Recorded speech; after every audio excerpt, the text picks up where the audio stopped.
And that means that children who were relatively settled at primary and progressing really quite well in primary, where they knew all the staff, they knew all the kids, they were very familiar with the setting, suddenly move to secondary school and they don't have secure connections with adults, because that takes time to embed. Even if your child has had a really good transition, it still takes a good few months for them to kind of build up the connections with the adult members of staff so that they feel really comfortable. There's suddenly large numbers of unknown people, both the adults and the children, for them to negotiate, and that can be quite tricky for some children depending on their early life experiences. The number of high school staff, the moving from class to class can also be quite tricky for children. For other children, it might be great. And that move to high school brings memories of other changes that our children have had, you know, quite big changes, moving to a new family. And children's behaviour can regress because of that, because of that kind of triggering point. And they might find themselves moving into, or you might find them moving more into that kind of sort of survival set of strategies that they've built up. And we know that all children need a really strong and steady relationships in order to thrive. And children who are adopted or in kinship families, they need increased support at that time of change when they go to high school. So if your child is going to high school in the next few years, then you most definitely want an enhanced transition for your child that lasts not just before they get to secondary school, but certainly lasts for, I would say, the majority of that first year as well. And we'll come back to that later. Another problem is the developmental stage versus chronological age.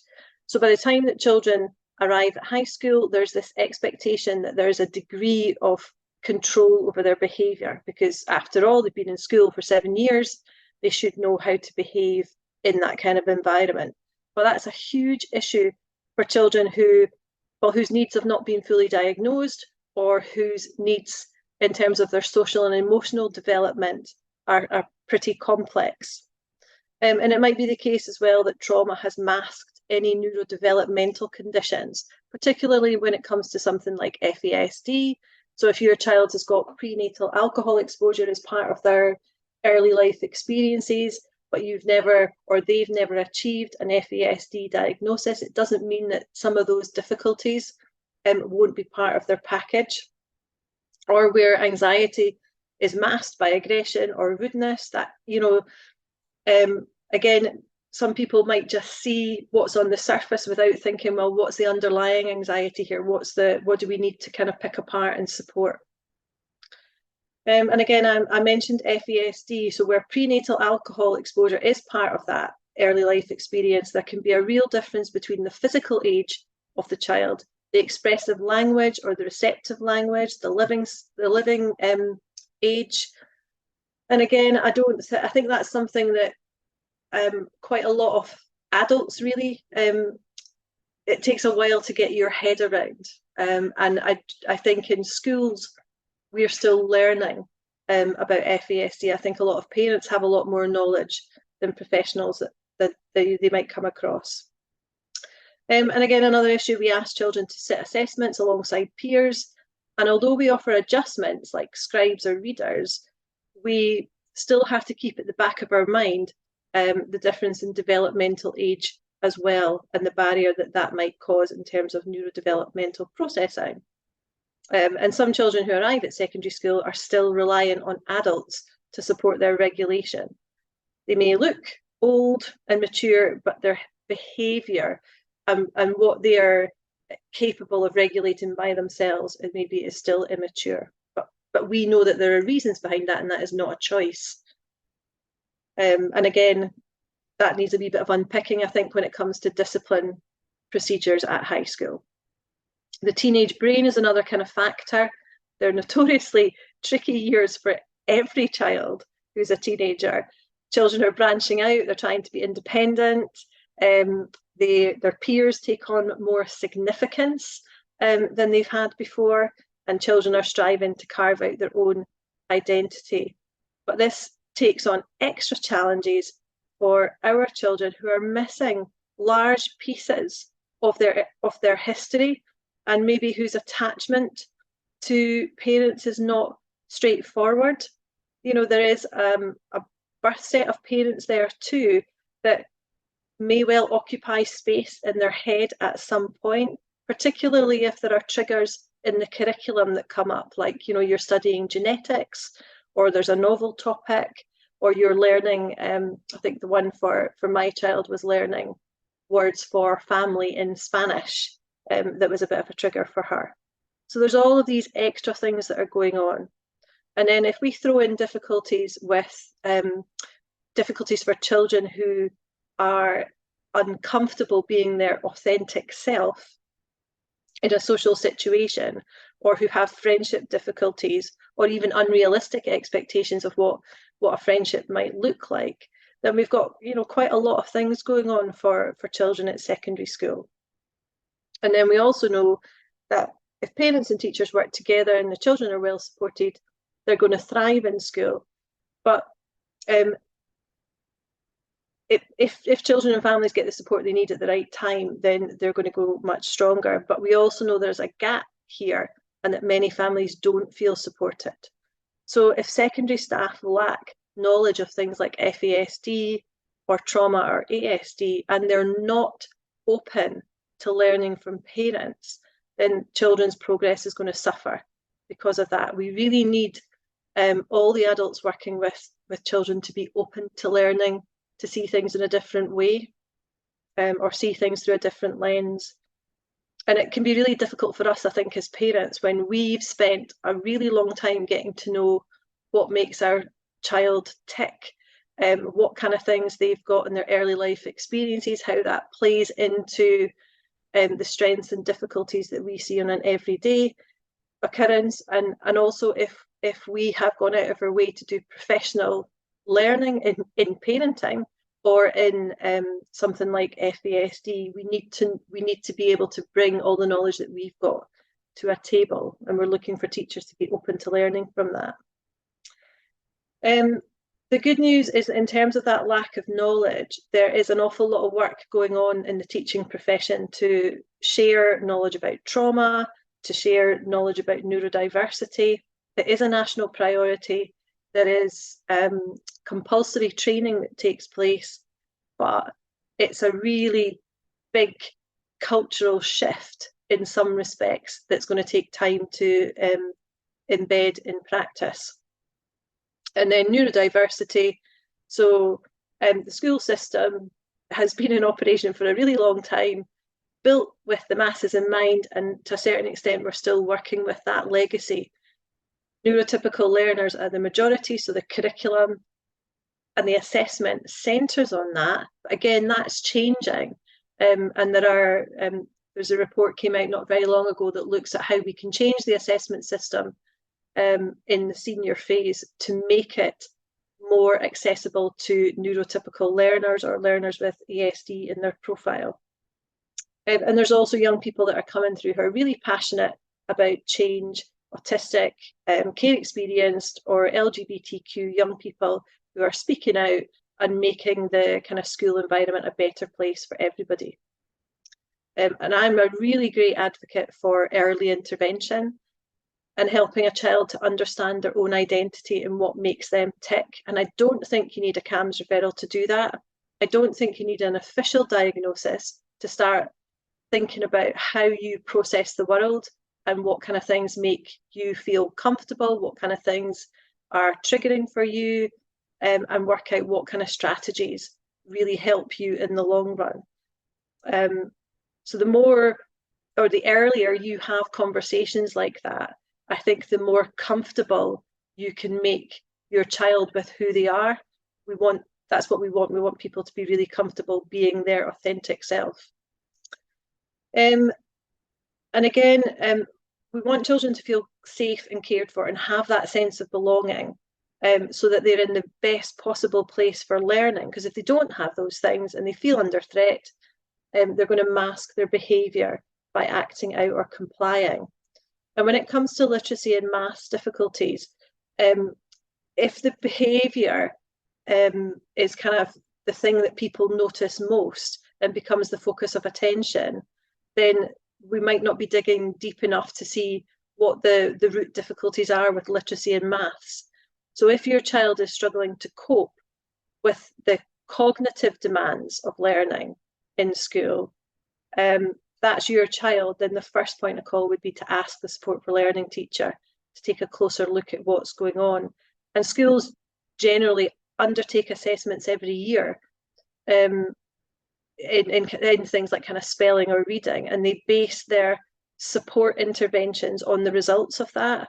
And if you've got a support for learning department that's working really well, they might test that child kind of twice, once at the beginning and once at the end of the year, and they'll look at, you know, which children have dipped in their scores that maybe need a little bit of extra support, because if they can put in an intervention really quite early on, they can give that child the best possible chance of reaching their potential. So in terms of additional supports, the ASN legislation requires schools to make reasonable adjustments for pupils with additional support needs, but the law doesn't say how much or what type of support each learner should get. Instead, it says that the support must be adequate and efficient and based on individual needs. So education for all children must be directed to the development of the personality, talent, and mental and physical abilities of the child or young person to their fullest potential is what we are guided to do. But what reasonable and adequate and efficient means is debatable, and may well depend a little bit on context too. Things like cost are going to come into that picture as well, because if it's got an unreasonable cost, it's not going to be something that's going to be viable. So the starting points for all supports is the individual child and their needs. And each child's looked at on an individual basis. So, and again, at the moment, I'm primary based, but when I was doing research for this and I spoke to a couple of different staff members in secondary school, their approach was exactly the same approach to mine. It's the starting point is your child. And if you think that there is something that's not quite right for your child in secondary school, pick up the phone and you get in touch with your pastoral lead, or you get in touch with your support for learning teacher, and you look together at what the issues are, and that would be your starting point for a kind of gathering support for your child. That's how it should work. That's the whole basis of our GIRFEC system, which I'll come back to.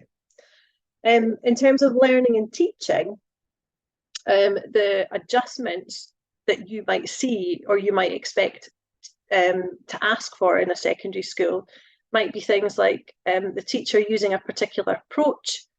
They might use a type of social story or a specific reading scheme. Your child might be in a kind of support for learning group for reading or for maths. They might be using zones of regulation across the whole school. They might be, did I say using specific language already? So if you've got a very literal thinker, the teacher might have to be very careful about what they say. They might be giving them more time.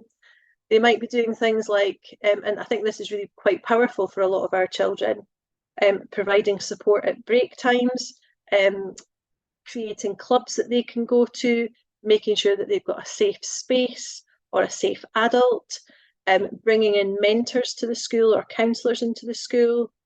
And in secondary school, there's probably a database of needs and supports that all teachers can access, because a lot of secondary school teachers will have large numbers of kids passing through them in any one day. So they often can tap into their database with a child's name, and it might have a little thing next to their child's name. So for example, if your child gets anxious being asked questions, then somebody will have recorded there as a support. Maybe don't put the child on the spot and ask them questions. And secondary teachers have to kind of take all of these things on board. In terms of support from other people, it might be someone like an educational psychologist who tend to offer advice if a child is having difficulties. school staff would go to the educational psychologist. They can have anonymous conversations and look for support in place. For example, if a child is really anxious and is not attending, then you would get ideas from them. It might be speech and language therapists involved, and there's lots of kind of supports that tend to be offered that suit lots of different children, like using visuals, breaking down a task, chunking things, using timers, checking in with a key person, having a checklist of equipment, how to organise homework, things like that. And you might have a support for learning teacher that runs a support programme for a block of time. So it might be something like Fresh Start. I don't know if you've heard of that, which looks at sort of reteaching phonics and literacy skills again. It might be a kind of nurtured group that takes place that children go to help them form relationships, be comfortable, increase their self-esteem. Or it might be, something like a Duke of Edinburgh programme that's maybe offered. There can be a whole host of different types of programmes or alternative activities or alternative lessons that can be put into place for a child that's maybe struggling at school. And your support for learning teacher, your deputy head, would have to look at how do they manage that within their school context of the staff that they've got at their disposal. And you can also connect with external people, which again I'm going to come back to and talk about later. And then in terms of resources, it might be things like using tablets, using overlays, headphones, ear defenders, different kind of seating, standing tables, having a quiet room, having a quieter space. And the one that my child uses a lot is an early exit pass. So she doesn't like being in busy corridors. So she gets out of class 5 minutes earlier when the corridors are relatively quiet. And that helps her to avoid a situation that would make her quite anxious. And it might be things like coming in later at the start of the day or leaving early, again, to avoid those kind of rush.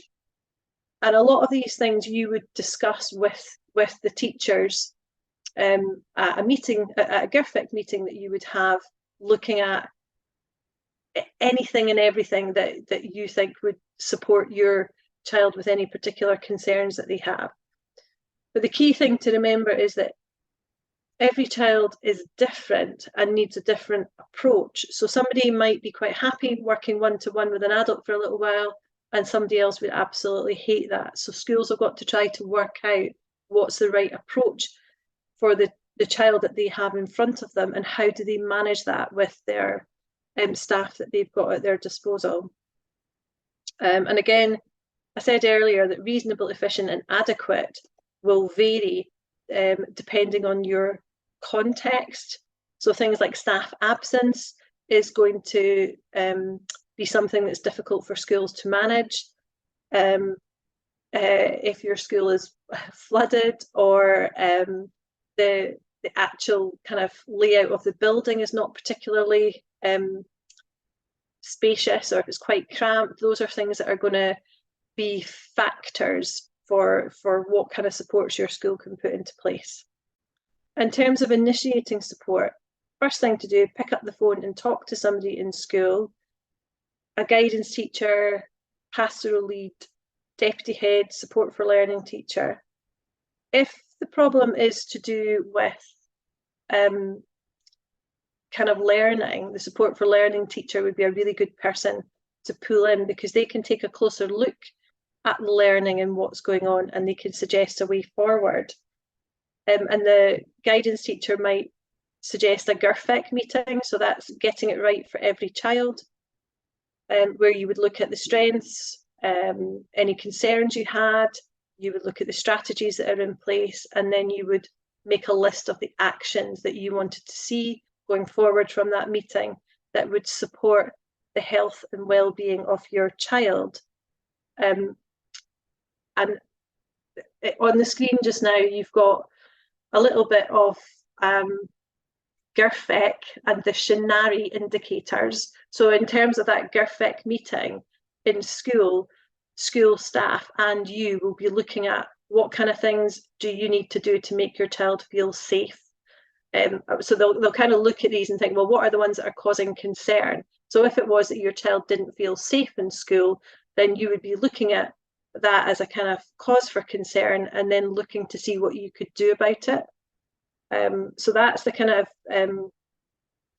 areas that in a GIRFEC meeting you would be looking at and considering for your child. So, you know, again, if your child didn't really feel like they belonged in school, and that was one of the concerns that you think was leading to them not wanting to go to school, you'd be looking to see, well, what kind of things can school suggest that will increase my child's feeling of belonging?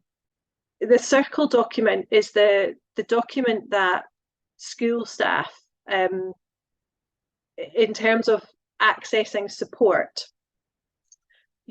before you can go outside of school and access support from anywhere else, you have to kind of prove in school that you have done everything you possibly can as a teacher to support the child that you've got in front of you, because there is a presumption that in a mainstream school, we will be able to cater for anybody's needs. So the circle document has a list of kind of questions in it that you would maybe look at to see, have you got the environment right for the child in front of you? And is your environment or something you're doing contributing to the difficulties that a child might have?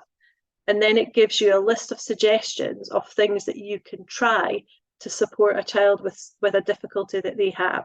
So if you see a child with focus and concentration difficulties, there will be a list of strategies that you can go into as a class teacher and you can try. And that's the first point of support for any child that you have coming through. And teachers are expected to have exhausted that list of strategies before they then look for support, either from a support for learning teacher or beyond. So that circle document is quite an important one. And in the slides that I will send you out, there will be a link to the circle document that you can look at for yourself. And there is a specific one for secondary schools. Yeah, if you are a parent who doesn't have a GIRFEC meeting in place for their child at the moment, some people call them a team around the child or a young person's planning meeting, then I think it's a really good idea to go back to school and ask for one if you have concerns about some area of your child's attainment for health and well-being, because there are things that we can do as a school with you that will support the progress that your child is making. And those GIRFEC meetings, they come with minutes, or they should come with minutes, so that you have a record of what was discussed and what the actions are, and those actions form a child's plan for your child. But the difficulties with those kind of meetings are that they are quite time intensive for school staff. So you won't have many of them. You might well have one in the course of a year, but alongside that, teachers will have meetings with other teachers or partner agencies or with you to follow up on some of the action points, but you might not be involved in all of the meetings. And try and keep in mind that teachers have multiple students that they're trying to support, and that they will be operating under restrictions of, particularly of time and of money. In terms of planning support for your child, there are different stages of support that you can go through. So every child is on what's called a personal learning plan. And that's what you get really when you go to meet your child's teachers and you get a progress report.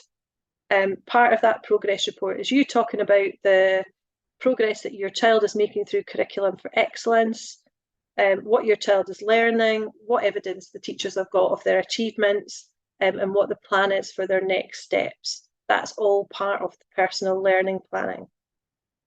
And if there's a particular need with your child, you can bring it up at those meetings, and it might then lead to further investigations from support for learning or from someone else in school.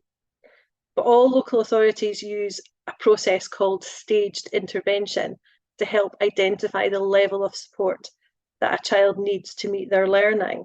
And staged interventions, they vary a little bit between local authorities, but there might be between 3 and 5 different stages.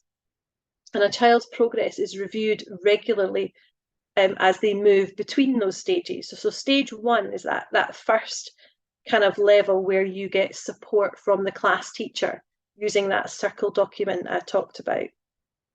Stage 2 might be that you've got support from somebody else in school, like a support for learning teacher, a support assistant, the deputy head might be feeding into a programme.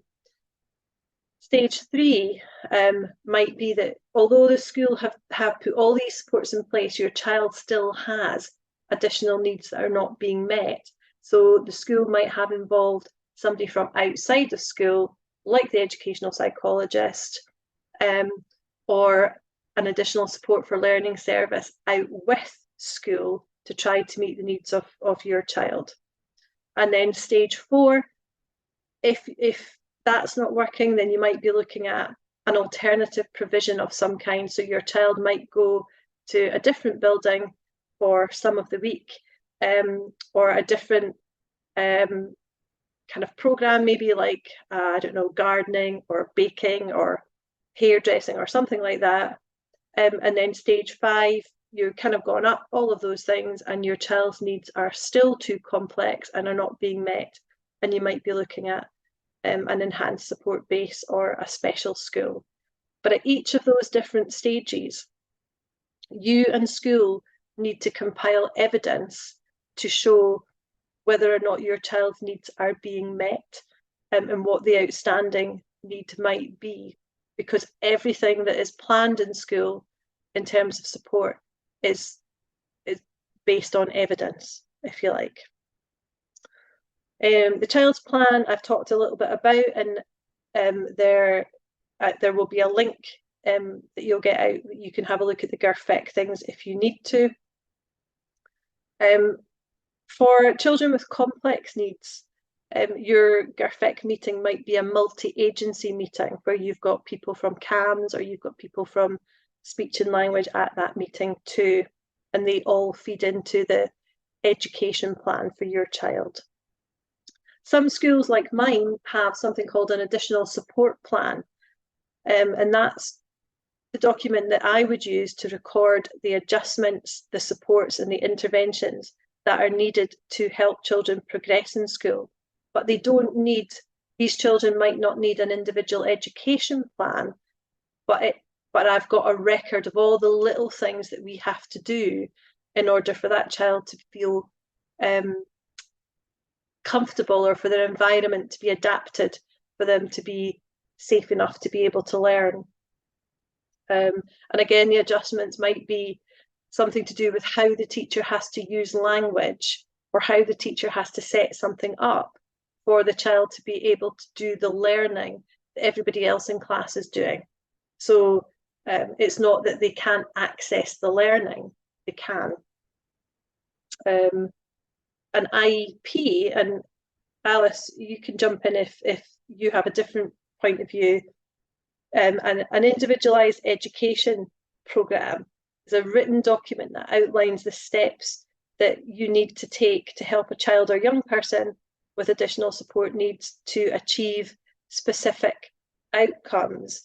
And often the IEP is when the child is at a very different level of learning to the rest of the class, and it's not accommodated, the learning's not accommodated just by normal differentiation, because there's usually quite a big variety of need and ability within any one class. So it might be that, for example, you've got a child in primary 7 who should be working at second level, but maybe they're still working at quite early first level. And it might be that that child is on an IEP. And again, to put that into context, in my school of 600 pupils, there's probably about 7 that are on an IEP, but I have an awful lot of children, much more than that are on an additional support plan. The coordinated support plan is the statutory plan that's used to identify and ensure provision of services for children who have complex or multiple additional support needs. And your child might be eligible for a coordinated support plan if their needs have got a significant negative effect on school education and are likely to last for about a year, and they need support from a local authority and at least one other non-education service or agency. And that service or agency has got to deem the need a kind of complex need. And that can sometimes be the sticking point, I think, for meeting the criteria of a CSP. Sometimes the people that I will speak to don't have an extra service involved. But if your child's needs at secondary level are complex and you do have multi-agency involvement, then you might want to be looking at a CSP in terms of planning. And Enquire's got lots of guides about those things.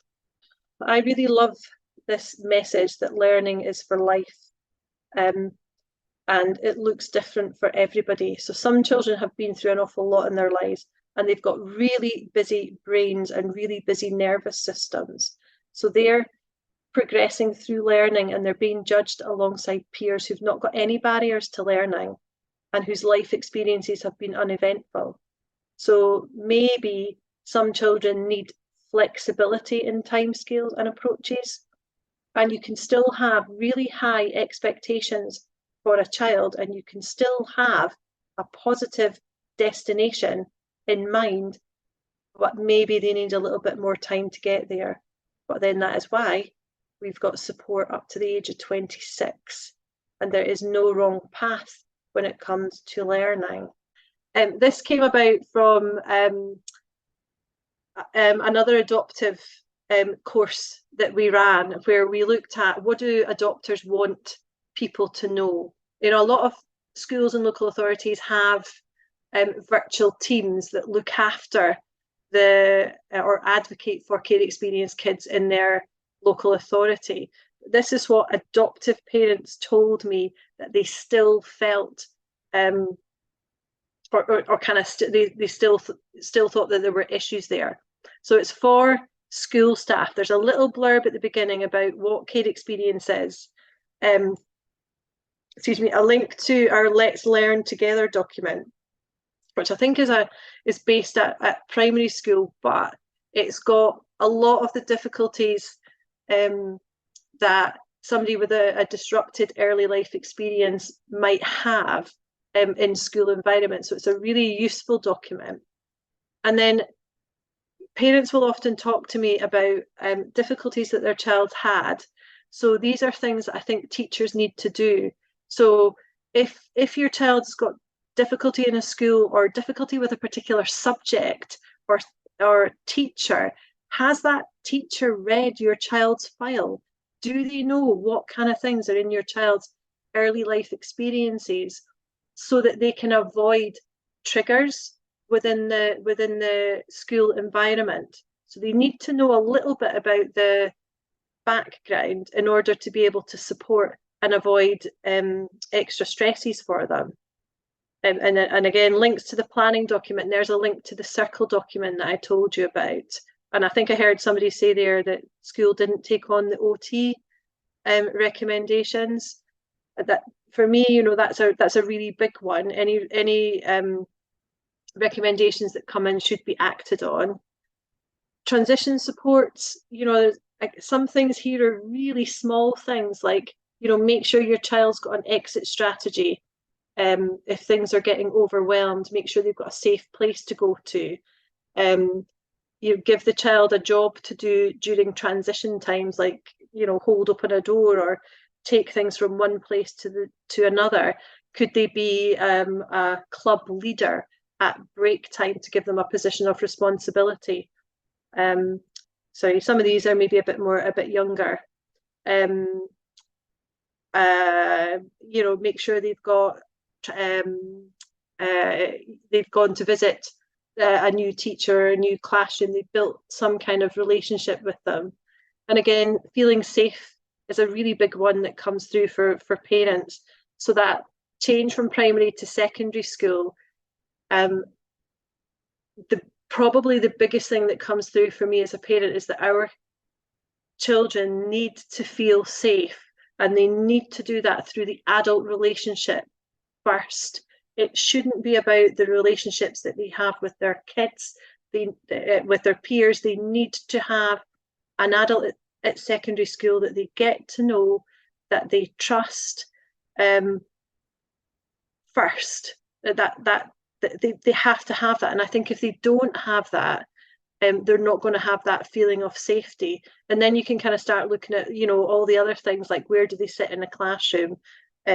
Are they coming out of class when the corridors are quieter and so on? Can they have a mentor from, somewhere else within the school, or a different organisation like MCR Pathways is a great organisation that mentors children. And I think they specialise in care experienced children too. And there's a planning, there's early intervention, there's suggestions about regulation supports.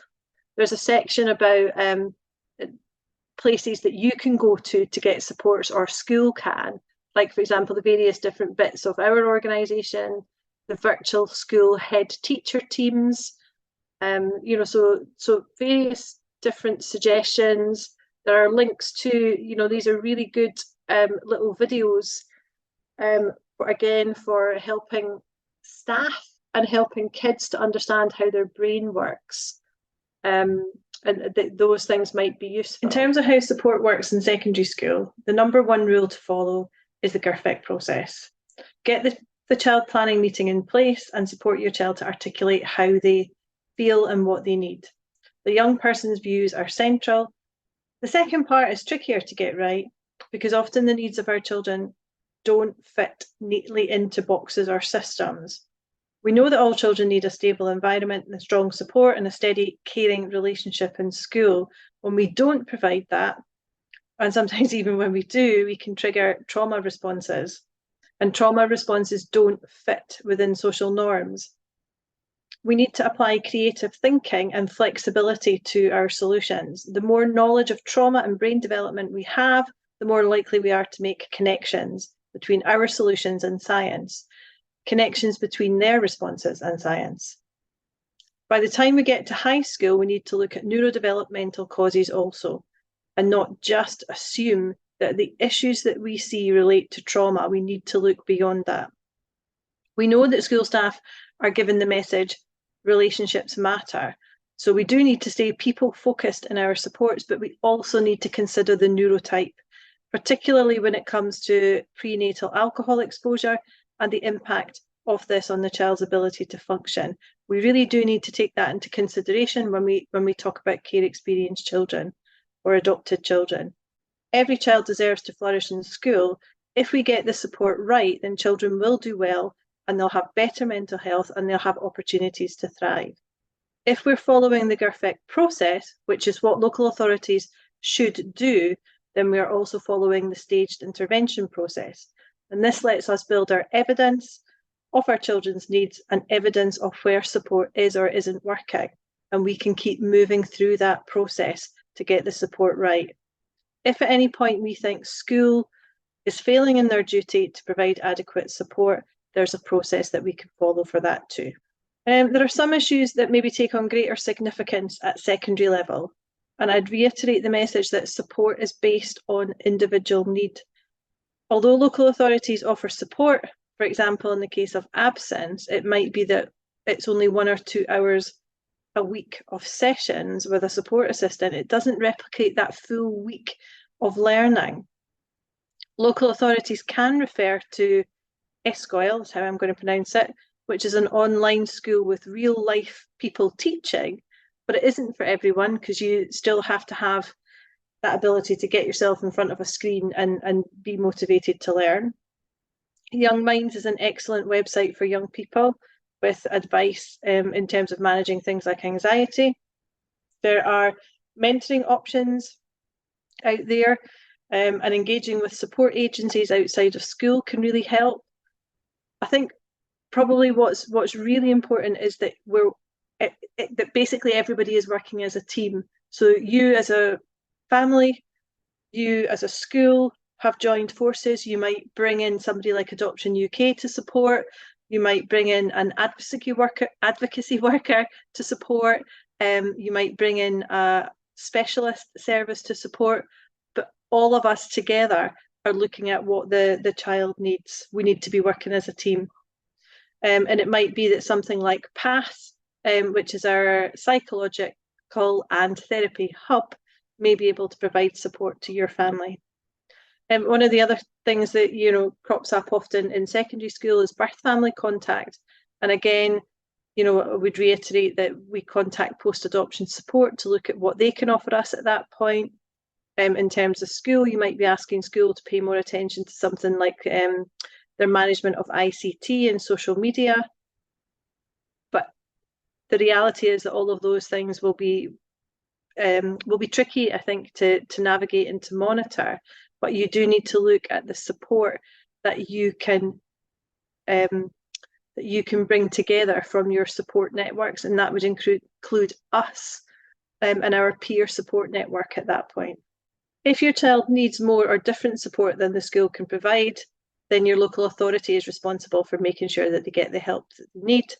And the local authority can also bring in other services like health or social work to help. By law, education authorities must identify, provide for, and review the additional support needs of their pupils. And the Education Additional Support for Learning Act sets that out. But they don't specify how schools have to do this. We would suggest that you ask for a meeting to address your concerns. We would also suggest that you take along somebody with you as a support, because it can be quite tricky when you're really stretched as a parent. You're really affected by the difficulties that your child is having. So take along somebody with you that can provide support for you. They can be a neutral voice, they can take notes, they can prompt you if you forget something. And we've got some fact sheets online that might be able to support you with that as well. I'm not sure if you've heard of Haim Omar. He is a proponent of non-violent resistance. And in his book, Courageous Parents, he makes several suggestions about how to nurture the relationships with school, particularly where you've got, I suppose, a particular education issue.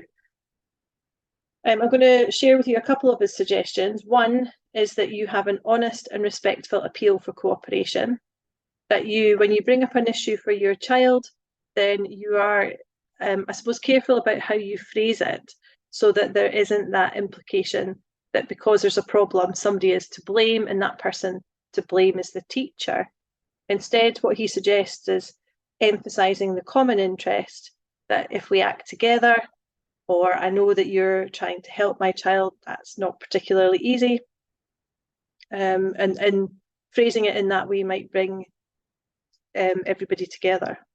He suggests that we don't lose sight of the fact that the teacher has a whole class of people to support. So we would say, we want to help my child, but we also need to make sure that everybody else in the class gets the support that they need too. He suggests looking for positive involvement. So at the first parents' evening, make it clear that you're open to knowing the positive and the negative. He suggests we're honest about the problems, that if we have problems as a family, we talk about those as well, what we find challenging to deal with, and that would encourage teachers to be honest about the difficulties that they face. And if we have communication difficulties with school, if we get into a situation where we've had a falling out, if you like, then we need to seek to repair that, because we need to be on the same team as at school. So we might enlist the help of a head teacher or advocacy or mediation services. And the last thing here is about accessing support out with school. So there's a range of services that you can approach whose insight and community support packages might be really helpful. There are agencies like Who Cares Scotland, Children First, Barnardo's, MCR Pathways that kind of operate nationwide that might be able to provide extra support to your child. And there's a great link on the kinship.scot website that will take you through to services organised by local authority, so you can see what kind of things might exist in your local area. And don't forget about post-adoption support, who are there to help as well. If your child is excluded, then use that evidence to help you move through the stage of intervention. And again, just very quickly, if you do need to raise a complaint with school or with the local authority, then Enquire is your place to go to see how you would do that. Local authorities tend to have complaints procedures on their website. They probably also have mediation services listed there too. If you reach a point where you want to appeal a decision that's made about planning or a decision about additional support for learning, like you apply for a CSP and you don't get it, or you apply for a placing request and you don't get it, then you may decide to take the local authority to a tribunal. And if you need support with that, again, check in with Enquire, but also have a look at Govern Law. They provide legal representation and appropriate education law cases to parents or pupils. And if you'd like more information about any of the services that we provide, then please just contact us. The best way to arrange a consultation with me is just to email scotland@adoptionuk.org.uk and ask for an education consultation.